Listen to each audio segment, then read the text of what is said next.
There we go.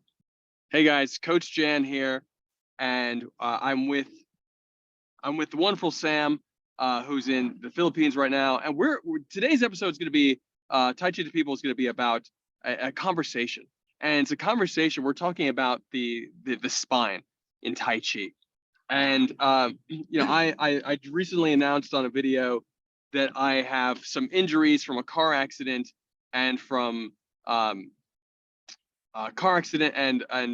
stunts and training. But the reality is, I didn't go into it too deeply into the first video, but I've been experiencing some minor challenges in my lower back for years since I was a teenager, when I started training martial arts. And specifically, my yoga teacher would take his fingers and he would pull on the skin. Joseph Penna, who I talk about all the time on this channel, he would take his fingers, and after our yoga training, he would grab the skin on my lower back, let's say the base 5 vertebrae just above the hips, and he would pop the vertebrae, pull them, and back into place, because he said they were out of alignment slightly. And so Sam and I right now are talking about the Wu style Tai Chi, which has been a massive foundation for me in Tai Chi and martial arts in general. But some of the we're questioning, and this is, I think, one of the most important things to do is to question what our training, or question the heritage. A lot of times, especially in the States, you get Westerners who learn the martial art, any martial art, from an Easterner, and they nod. They say yes and they nod.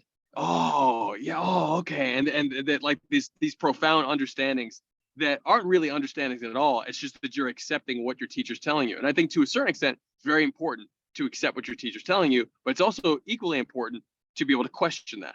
And so right now we're having a conversation about the straight spine versus the natural curvature of the spine. And in many of my previous videos, and I always want to say this, I'm always evolving, but many of my previous videos, I would talk about putting as if you have a weight on your tailbone and dropping the curve out of the lower back. My doctors are now telling me that I have a flat lower back. So that flat lower back is not that I magically have one. It's that I trained myself to have that, and now I have to untrain myself to bring back the natural curvature of the base of the spine. And so I'm in the process of doing that. But Sam had just brought up his work with with someone in the Philippines, and just someone being against the curvature. So Sam, I'm very interested in your experience in let's say applications, because I know we've talked about your push hands experience, but it just in terms of your application of Tai Chi, and in the posture, well, let's call it the A-frame, the forward stance or the front stance of Wu style. How have you felt your circulation and alignment with the quote unquote flat back, meaning the straight line from the top of the head through the tailbone to the heel? How has that felt inside your body for you? Well, I think it will, without the structure of the Tai Chi, you can have a good structure. From the push-hands perspective, I think you're going to lose your balance, the physical balance. Yeah. Okay. So you feel like that stance, without the counterbalance of a partner, that you could lose the physical balance? Yes, of course. And also, the tucking of the tailbone is very important in our practice. But we have to research more on the strengthening of the lower back, or maybe just follow the natural curvature of our spine. So right now maybe we can do some research on that one. But it really helps. Without the A-frame or the strengthening of the spine, definitely you're going to lose the structure in the push, especially the push hands. Yeah, that's it.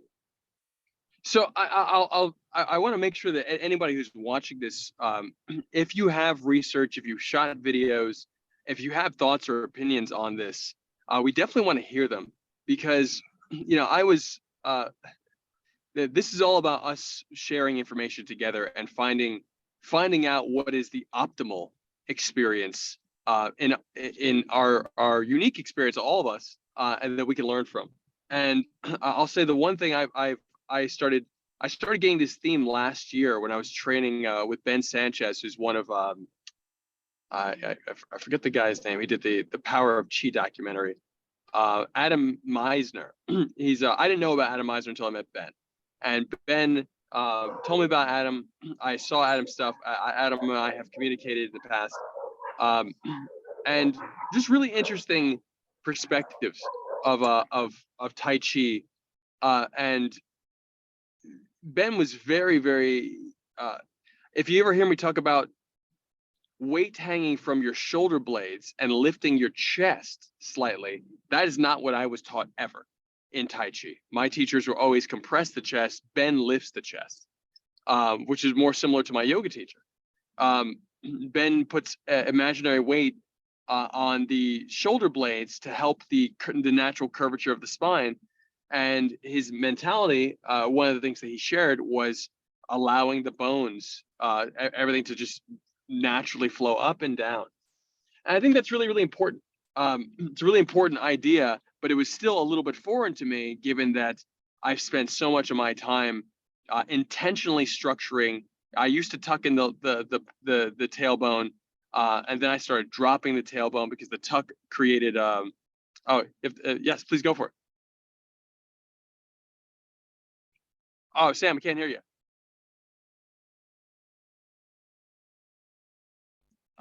For some reason, I still can't hear you. I think you're on mute. Hello. Isn't that, there we go, from the perspective of a Xingyi practitioner, isn't that the bareback? You're mentioning the tucking, what do you call this? The sinking of the chest before raising the back. Isn't that from the Xingyi, like a bareback? So I honestly don't know the history of where it comes from, but yes, we would call it bear. We would reference a bear as well in some of our conversations to make sure the shoulders roll forward, etc.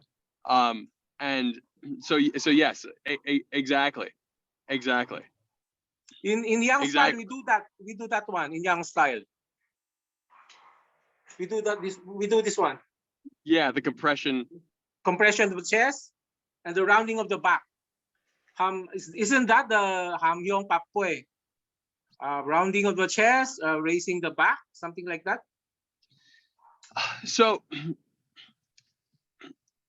I think when I think about what these things mean, and from the way I was taught, and I'm interested in from your perspective, was that you do these things first and foremost for the circulation, and then the circulation is adapted to have some form of martial practicality.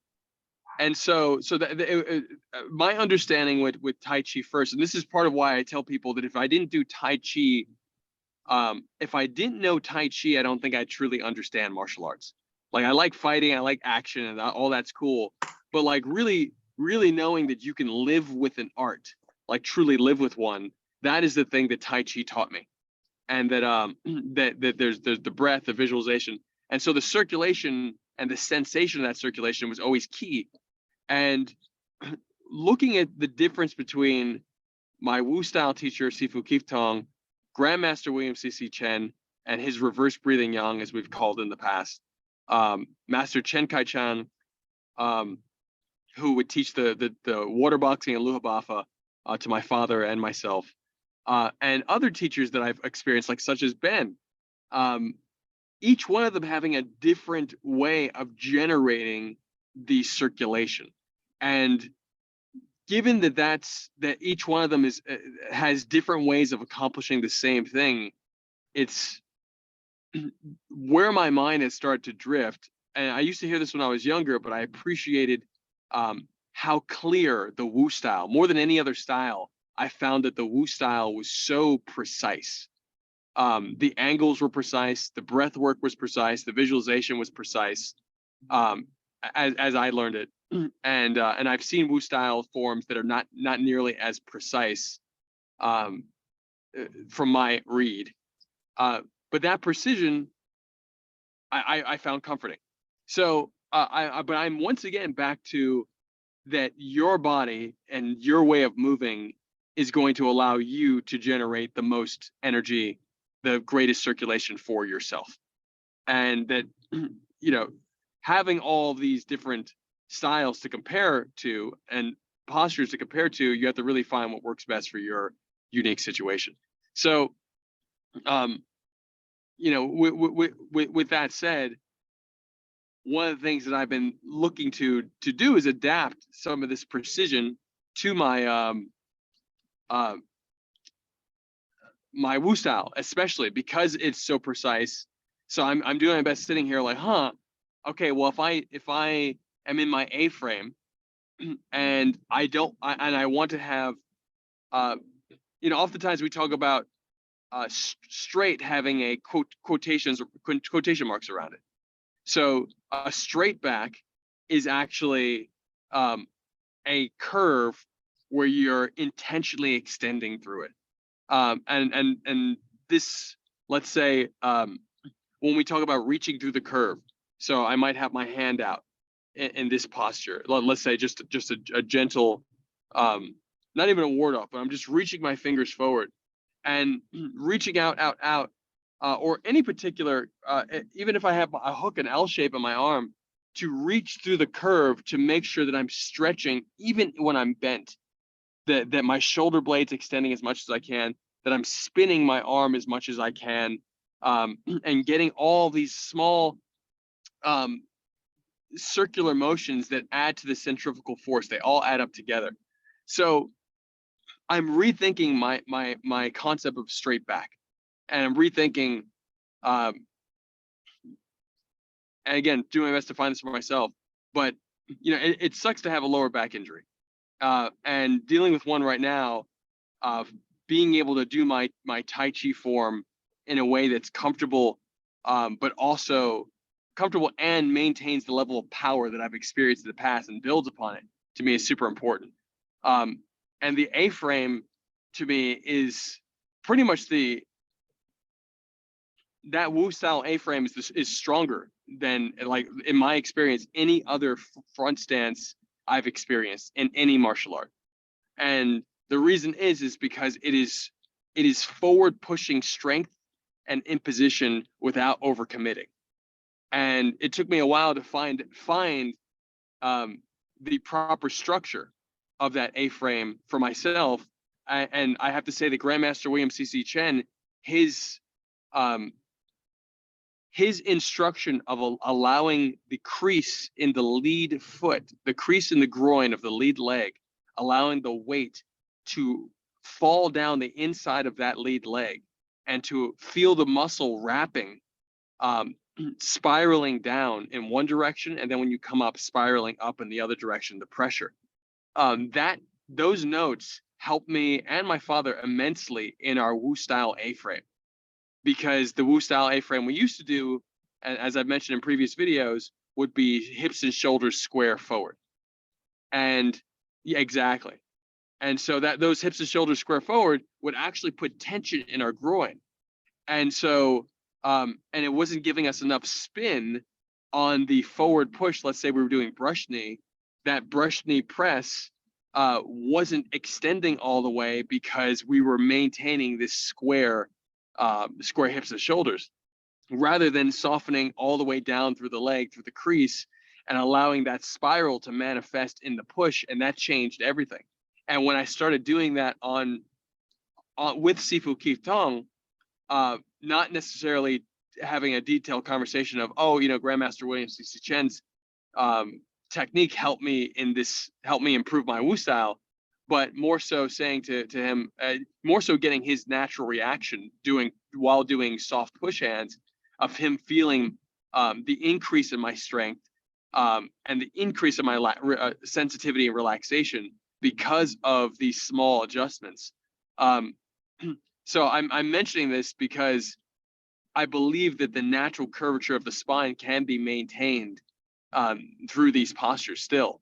And I think I'm doing my best right now and with my own experiments to not confuse the natural curvature of the spine with the angle of that curvature, meaning that an upright spine doesn't necessarily mean that you have the natural curvature, that you're honoring the natural curvature, nor does a spine that's in your A-frame where you're let's say diagonal to the ground.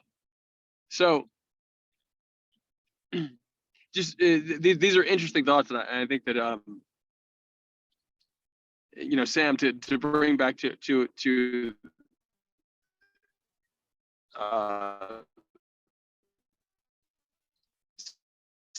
of the exercise. No, Jan, can I add something? Maybe, yes. Maybe we can explore the principle in traditional Chinese medicine. Hello, Jan? Yeah, Maybe we can explore the principle of the traditional Chinese medicine of the yin-yang balance, the yin-yang excess, the yin-yang oppose, and the yin-yang deficient. So maybe you can read, maybe you can explore that principle and put it into our practice. Okay, can you explain a little bit more about? I mean, I understand generally what you mean, but specifically, the yin yang balance. What are you referring to specifically for within our practice? Probably, for example, in our routine, right? For example, me, I've been doing Tai Chi since maybe in my late 20s. So of course, it's what you said is what is been handed down to us. Is that's the how do you call it? It's the ultimate core training of our system, right? For example, in the Philippines, we only just do the forms. The form is the highest. How do you call this? The form is the ultimate peak, especially the small frame. But eventually, I got to learn the sword, the saber, and the medium frame. But after that, there's something lacking in my training. That's why I've been searching the Neigong, the standing meditation, the Chan Chuang. So that's why we always have to incorporate the principle of the yin-yang balance. So if there's something lacking in our training, we have to add maybe the spear training. Maybe you can add the push hands. So it's ultimate running around that core principle. Yeah, that's it. That's what I can share. Oh no, I appreciate that. You know, you make me. I have a question. You make me think about some of my teenage years training that I'll share in a moment. But I have a question. You said the small frame, and then you said the medium frame. Yes. Can you describe the difference in terms of a small frame form? Do you mean small stance versus medium stance form? Yes. Okay. With our lineage, when you say the medium frame, it's our footwork is much bigger, and then the movement is more rounder. So they refer it as a square form or the round form. So that's what is the medium frame. The medium frame is similar to our handwriting. In Chinese calligraphy, the medium frame I think is more of the bigger brush. Okay. And then the lettering or the square is bigger. The handwriting is bigger. And with the small frame, right now we're using the smaller brush. The tip is much smaller. So that's how I compared. And also it's a lot of detailed movement compared to the round form. That is more how do you call this? The movement's more simpler. That's what I can share with you. Interesting. So Yeah.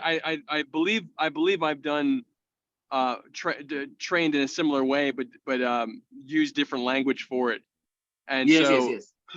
different lexicon specifically to like there was essentially like you learn the form in the overt way with the larger, bigger circles, even though Wu style in general is about smaller circles, and eventually you start doing the very subtle Wu style form, your form transforms into can transform into a more subtle version where the stances are Yes, smaller, the circles are smaller. tighter.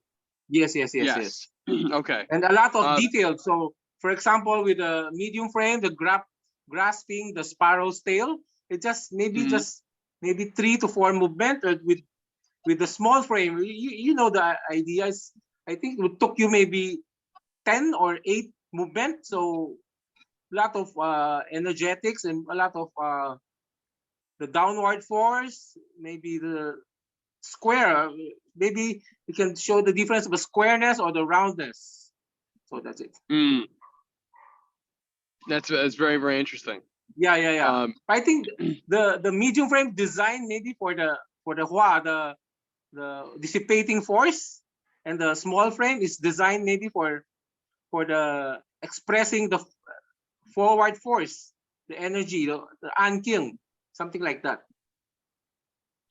Very interesting. Yes. Right. So Our Wu style, I I think have. our medium frame is very similar to the Shanghai Wu, something like that, and even the other side of the Wu in Hong Kong, because there's I think three branches of Wu in Hong Kong, so it's a mix of those things, the small frame, the middle frame, so it's very familiar. Yeah. Well, That's why thank you we for have to sharing that. always, yeah. That's why we have to, when you do the form, we have to add the standing meditation. We have to do the saber, the sword, to enable to complete the whole system. The push hands. That's why I've been researching the Wu and Tai Chi Yang style for many years. It's quite a journey. Yeah. Well, I'll say this, that this connects to, I had a thought when I was training, when I was in my late teens, early 20s. And the thought was, I was training so much. I was training about almost 8 hours a day. And I remember how powerful it was, how good I felt all the time. Because I felt like, for the most part, I was doing all the training I could that was complementary to each other. And I have my Tai Chi uncles that were much older than I, didn't have as much time in their day to dedicate to training as I did at that point in my life. And I remember how when I would do my form, I felt like I was swimming in water. That's how clear the energetic sensations were in my body, and and all over the body. So to achieve that level of circulation, I was very clear that I had to do the form, that I had to do the negong, and I remember, the way Sifu Kiftong described this to myself and my Tai Chi uncles and my father still stands true to this day in my experience, where the form is the gun, the negong is the ammunition, and the push hands is how to aim and and um, and fire at times, even though one could be considered the yin style negong and the yang style negong, how to load the ammunition and then how to fire, um, how to fire, the push hands being how to aim it. But you have to do the negong to the yang negong to understand the fa jin. So because there's this concoction of different modalities, and of course your push hands, you start breaking it into um, all the different types of push hand that train different skill sets. And then and when you start adding weapons, such as, like, we would do the Tai Chi sword, the Gim sword, and the Tai Chi sword, doing it with a sword and without a sword, the form was very, very interesting, to extend the mind in that way. So I mention this because there's a part of me that consistently says to myself, like, wow, I knew back then that it would be challenging to ever have that amount of time in a day again to train as much as I was training. And because of how my back has been feeling, and because of how good I felt yesterday doing the 4 push hands with 3 different students, cycled over an hour, I was reminded of that benefit of having multiple people who actually can train somewhere near your level in a particular modality. And that the partner training in Tai Chi, while being incredibly important, is you know, the amount of time you spend on partner training versus you spend way more time on training, working on your form, gong. And yeah, what I'm getting at is just feeling really, really amazing all the time. And getting back to finding that natural, you know, making the adjustments, as you're saying, you know, you spent years researching this stuff. I want to make sure that my posture, if it needs adjustment over time, because over time stress can weave itself into the body, emotional stress especially gets caught inside the muscles and creates dense tension. And if you're not getting a massage every week, which everybody should, but you know, I don't, you know, you may miss some of those areas, and it builds up over time. Please go for it. Maybe you can research more on the tapping. You the one you're teaching, the what do you call this one? You can add this one. It's very important. The self massage. It's very important. Yes. Yeah. So well, yes, I'm also doing that one super research. important. I'm also doing some research, and it's very interesting. Well, one of the exercises I'm doing that I'll share in a moment, because I'm just about to pull up to the martial arts school. Ben Sanchez shared from he sent a video to me, and what I'll probably do is I'll probably post it in the description of this video. But he sent a video to me from a Tai Chi teacher. And for those of you that don't know, like, I have extensive playlists on my YouTube channel, and I've been collecting valuable Tai Chi videos on on one of the more recently added to playlists. I forgot the name of it, but it's essentially, I think it might be a helpful Neigong or a Qigong exercises. But you'll find this video on there, but I'll also put it in the description. And Ben was just saying for the type of injury on my lower back that I should be doing essentially for the salutation, the opening part of the Tai Chi form, where you drop down and you swing your arms, in many different styles that they have this form. But this gentleman who's teaching this in this video is doing a particular self massage on the legs that I hadn't seen before, and he's chopping on the front and back of the legs simultaneously in a similar way that we would swing the body and get the kidneys and the liver or the spleen with either arm per swing. So I'll show this in a moment, because I'm just pulling up to the Kung Fu school. But I think this is a really important, I think, conversation. And again, this is a conversation meant to open up a conversation between anybody who watches this channel and more, because again, you know, this is, I think, in all facets of human knowledge, we're at a point in time where we need to be rapidly sharing and creating databases, and Tai Chi definitively needs one of those to recognize the bridge between how we do Tai Chi and how we can dynamically integrate Tai Chi into other martial arts styles, etc. So here I am. I've just pulled into the school, and give me 1 second.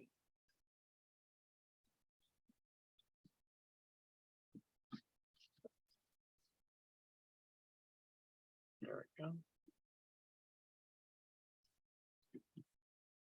All right.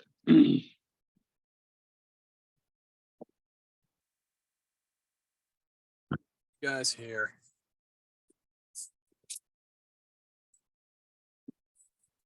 probably drink some water myself.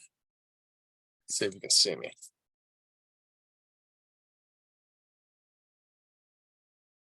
All right.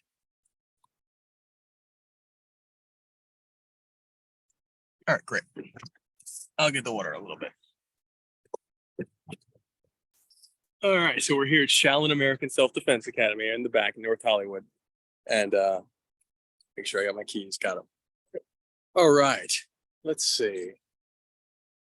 Say some light over here. All right, so I'm gonna lean this up against the wall so you guys can see this exercise. This is the exercise. Again, I'll post it up. I'll put the link in the description. The exercise, of course, you guys know your salutation. Exhaling, softening the pelvis, rotating on the femur. Some forms just come right back up. Exhale out. There are many different versions of this. Even the Grandmaster Chen's, he only goes down just a little bit and it comes right back up. Inhale up, exhale down. But this version I'm going to show you, I incorporate the same concept from the Wu style, from my Wu style, from where the hands get heavy. So all of a sudden, I allow my mind to make the hands heavy, and the hands are like weights pulling my body down from the side. Hands like weights. Notice that I'm making the adjustment now, allowing the natural suspension bridge function of the back to engage here. Falling down. And sticking my tailbone back. And from here, swing. So this is from Wu style. And do about 5 times, softening the shoulders. Inhale, breath lifts the wrists. Exhale to the palms and fingertips. Inhale deep. Exhale, hands float back. And in the Wu style again, the hands float, they're light like feathers, and all of a sudden they become heavy. And that's a very important concept we've talked about in the past.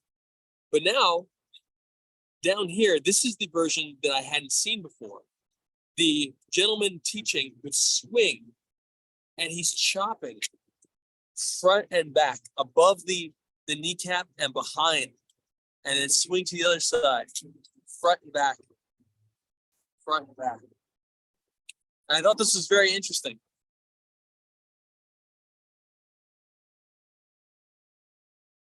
And he'd exhale, drop down, down, down, and let the chest almost come to the knees, and then inhale, I'll come back, and then inhale up, exhale out, inhale deep, exhale, then do it again, dropping the hands, become heavy, fall, swinging. And when he would swing, I noticed that his upper body moved with the arms a little bit more than this version. This version, it's almost as if the shoulder blades are softening, but the body is very, very still. And here, it's almost like you're dragging, snaking around with the arms. And then exhale, down, down, down, down, down. Inhale, breath lifts the wrists. Exhale out. Inhale, drawing. Exhale. So I thought that was a fun concept to share. Again, this is the gentleman whose name I do not know. It's an hour-long Tai Chi video. Ben was very specific to tell me that the helpful back. And Ben Sanchez works a lot with, he's one of the few folks in the world that does Tai Chi bone setting. About 8 folks in the world that do what he does. But he can't call it bone setting in the States because of certifications, etc. And bone setting here is different. So I will share this video and be specific on where he, I think it's 9 minutes in, 3 or 9 minutes in, that these exercises are.